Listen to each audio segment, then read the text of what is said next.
Greetings and welcome to my channel. This is Sorcerer Tal. You can also find me on Facebook in the Sorcerer's Guild. Today on Becoming Weird, we are going to be talking about walking within the weird. And in order to do that, we are going to need to break the discussion down into a few parts. Okay, so the first part of this, we will be talking more about the weird itself, which I have discussed in previous videos, but we're going to get into a little more detail on that, or at least the finer points as to what parts of that matter in order to walk within the weird. And then we will talk about one's personal weird or place and thread within the tapestry and how to come to a better understanding of that and why that is important when walking within one's weird, and how from that point, and then from there we will discuss how to see one's place within the greater positioning of the threads of the pattern and the weird, and then from there how to affect that and how to see the weaving and the movement of the weird before a moment actually takes place. Okay, so before we get to that, as you can see, I have a microphone again. My sound should be pretty good right now, maybe a little too loud, but we do have to put up with the little green light there. That I can't help. Gonna have to be a green light. Maybe I could put a little, if it's too distracting, I could maybe put a little sticker over it or something. But let me know how the sound is. Let me know if the dot's too annoying. If there's any other critiques you have about my filming style. I am not an audio visual tech. Yeah, I'm sure you guys noticed that by now. I feel like I'm getting a little better over time. But I am open to suggestions on such things. Well, I'm open to suggestions and critiques in any part of my videos, honestly. But getting way off track.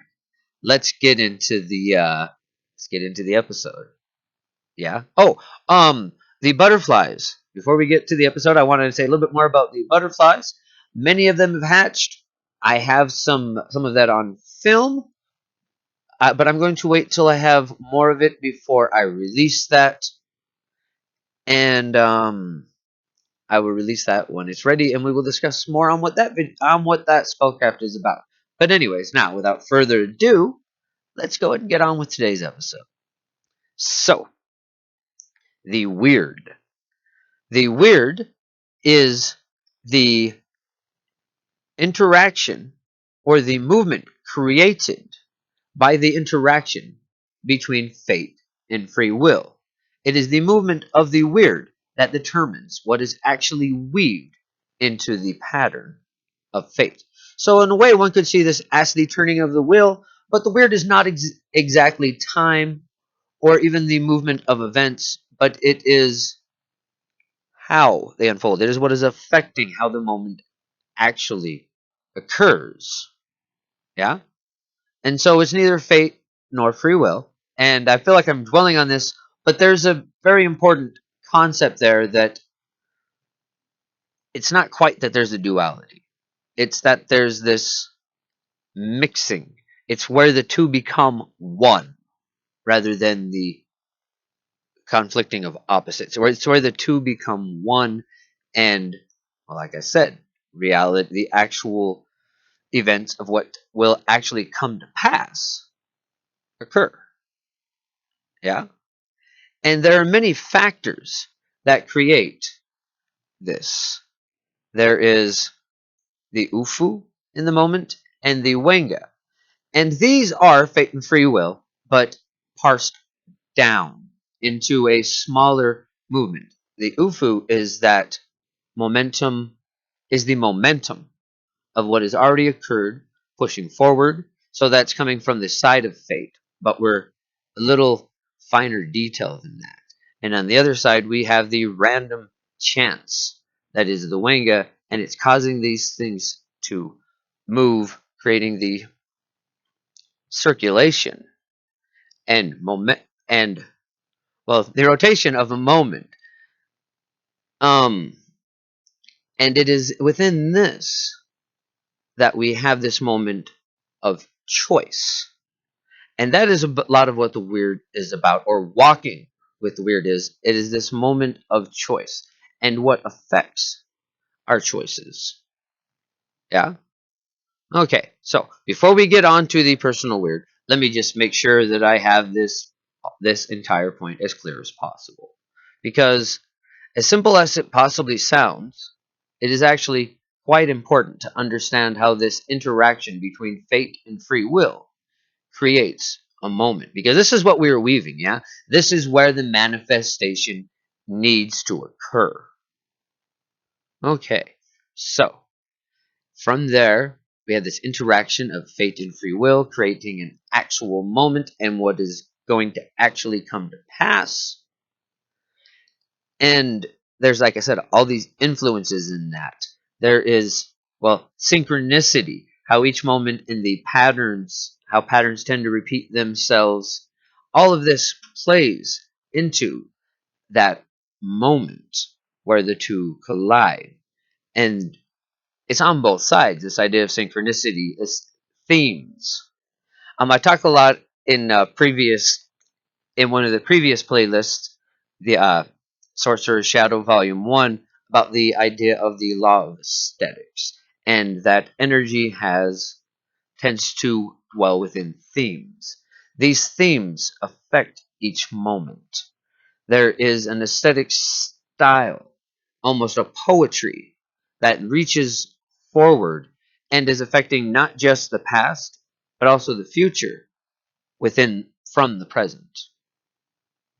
And those are the things that affect the Wyrd, is this, well, weirdness, these strange, not coincidences.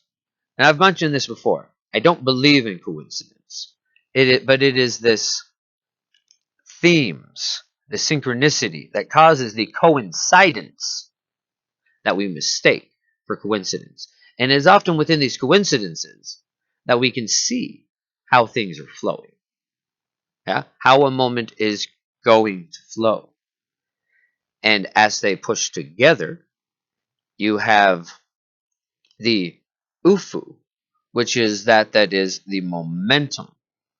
And then on the other side of that, we have the wanga, which is the random chance, and the choices that you may make that is within the free will. Yeah? So as we parse them closer, as I said, we have the ufu on one side, which is the momentum, the tendencies, the patterns. And then the other side, we have the chaos, if you want to call it that. The wanga, that is just bouncing around, random, within that moment. It is the sudden change of heart, the sudden twist of fate. It is the twist within that fate, if you want to see it that way. Anyways, that's just a little tight. Um, from there, now let's go ahead and discuss the personal Wyrd. In another video, I talked about the idea of karma. And in there, I talked about how karma isn't about doing good or bad necessarily in its original concept, but it is more about adhering to one's nature so that you will have a life that is within your fate. Yeah. And that's not necessarily mean your fate's going to be good or bad, but it's going to be a fate within your nature. And this means that you wove your part of your thread, wove a pattern within the tapestry that it was intended to weave. And this is good karma, or adhering to one's fate. Now, as I said, one's Wyrd is not the same as one's fate, but it is one's nature. It is not adhering to one's nature, but it is one's nature. And one's nature is a product of fate, the things that have been handed to you, nurture, and personality, free will, who you are. So it's a combination of nature and nurture, yeah? Just like in a psychology textbook might suggest. But that isn't that doesn't make it not magical. Psychology and magic are very much linked there is a huge connection because most psychology is essentially just using a scientific model on the mental plane. So it's a form of mental magic. Um, psionics, if you wish. I mean, I don't know. That's kind of a silly word to be using for it, I suppose. But in a lot of ways, that's what psychology is a form of mental magic. And it is demonstrated in this, in that, well, that's a good example of where we get that connection between one's personal weird is nature versus nurture, and where they meet in the middle is your actual nature. We could even call this the Ufu and the Wenga, so we can get a better understanding of these two concepts. The nurture would be the Ufu, that's the momentum, the pushing forward, the things that have been handed to you, and the Wenga is the strangeness, the oddness, the unpredictableness that your personality, your free will brings into that moment to create your nature. And I said this is the point where I would help you. I would say that I would say something that helps you understand your own personal weird, or essentially your own nature. Well, let me backtrack a little because that is not exactly accurate. One's weird isn't just one's nature, but it is the nurture on top of that. And like I said, but there's also this idea of themes and aesthetic synchronicity that doesn't just apply to the entire weird pattern itself, but to each of us. We each have a poetic twist, an aesthetic story that is carried out on from lifetime to lifetime. And that's where we get this idea of karmic debt from one life into the next. But it's not judged on good or bad. It's simply a carrying on of a story. It's like when you have a movie, or excuse me, a TV series. And even if it's one of them TV series where the things don't connect, things still kind of flow together. Like on South Park, you always knew that, well, Kenny was going to die by the end of the episode, even though most seasons they're not all connected. There were certain things that during those seasons that we could expect to happen in each episode. And it is the same with each episode of our existence, each life that we lead, or even on a shorter basis, there are certain things that we can expect to happen each week. And that's just kind of the pattern that is formed around us. Yeah. And our interaction with this pattern, that's the other part of our weird, is the patterns that is formed around us and the tendencies within that. And in fact, a good way to put this would be that those tendencies, those patterns, that momentum is the UFU in your personal weird, and your own wildness and unpredictability and just personality itself is more related to the Wanga side of the equation. And so when you get those together, you have the full reality of your personal weird. So from there, the next step in understanding your place within the larger weird, the weaving of the tapestry, is to find those coincidences, those tendencies of fate, those synchronicities that are in your life, and begin to play upon those, begin to expand upon that, the lines of the poetry that is your story. Yeah? And as you watch your life, you will notice how there are certain tendencies, certain patterns that repeat. And these patterns are will help you understand where you currently are within the weaving. Now, if you don't like the way those patterns are forming, well, identifying them is the place to start, because we don't all like all the patterns that we have in our lives. Yeah, that's where this idea of becoming sorcerers, of walking within the weird and weaving one's own fate comes from. It's because we don't like all of these patterns, all of these different things that are in our life. Some of them we like, and some of them we want to change. And so to do that, we first know in order to change where we are within the pattern of the tapestry, we first need to know where we are on the map. And so once we identify these patterns and see what goes with what cycles repeat within our lives, well, that tells us where we are and how things are likely to go in the future. Of course, there's always Wenga that can be thrown in and cause unexpected things to happen at any time, but that's the nature of life, and still those patterns will repeat, those that are unbroken. And as we learn to identify what creates these patterns, we observe our own life. Situational observation of what goes on in our own reality is how we get to this step of seeing where we are. Yeah? Okay. So once we've seen where we are and we know where these patterns are, then changing them or taking advantage of them is how we actually walk within the weird. We can think of this now as we're going to come back to the idea of the crossroads. Yeah? Each step that we take, each moment that we make a choice, is a crossroads. It is a place where we are making a step onto a new place.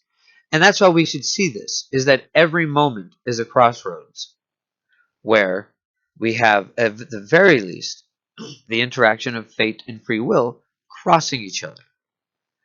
And what is going on in that moment is going to be decided by all these patterns. And so if we learn to recognize patterns and recognize the tendencies of how things flow, then we can get the groove of how a moment is going to move. And that is how we walk within the weird.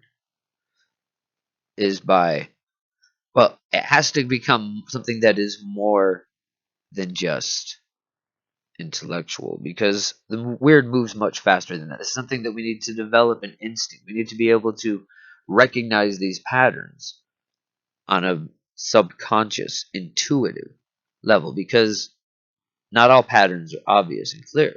So we need to watch and allow our intuition to pick up on these things and catch up to us. So this is a thing where we very much want to follow that part of our mind that guides us into these ideas.